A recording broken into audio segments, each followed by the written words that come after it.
Helmet ਤੇ ਪਾਬੰਦੀ ਲੱਗੀ ਲੱਗੀ। ਮੋਟਰਸਾਈਕਲ ਵਾਲੇ ਜਿੰਨੇ ਨੇ ਉਹ ਬਹੁਤ ਤੰਗ ਨੇ ਹੈਲਮਟ ਤੋਂ, ਭਾਵੇਂ ਸਿਰ ਪਾੜ ਜਾ ਉਹਨਾਂ ਦਾ। ਉਹ ਆਂਦੇ ਨੇ ਇਹ ਮੁਸੀਬਤ ਬਣ ਗਈ। ਹੁਣ DC ਸਾਹਿਬ ਜਿਹਦੇ ਘਰ ਮੋਟਰਸਾਈਕਲ ਹੈ ਉਹਦੇ ਲਾਏ ਹੋਣਗੇ ਨਹੀਂ? ਚਲੋ ਠੀਕ, ਹੁਕਮ ਆ ਗਿਆ ਨਾ, ਆ ਗਿਆ। वाह, सैकटरीएट च हुक्म आया DC को, DC साहब ने हुक्म कर दिता बंदे बंदे नू होम सैकटरी नहीं मिलता, वो आर्डर देंदा, आर्डर देंदा। ते अगे भी हर बंदे दे घर DC नहीं आउंदा, DC भी आर्डर देंदा। होम सैकटरी चो आर्डर निकलिया ते DC कोल आ गया, वो DC नू दे छड़दा है।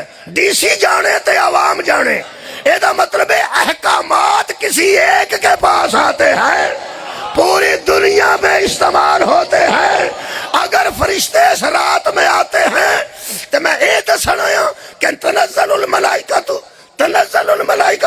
फरिश्ते आते हैं, फरिश्ते आते हैं। ये तो सारे मौलवी दस गए ने फरिश्ते आते हैं।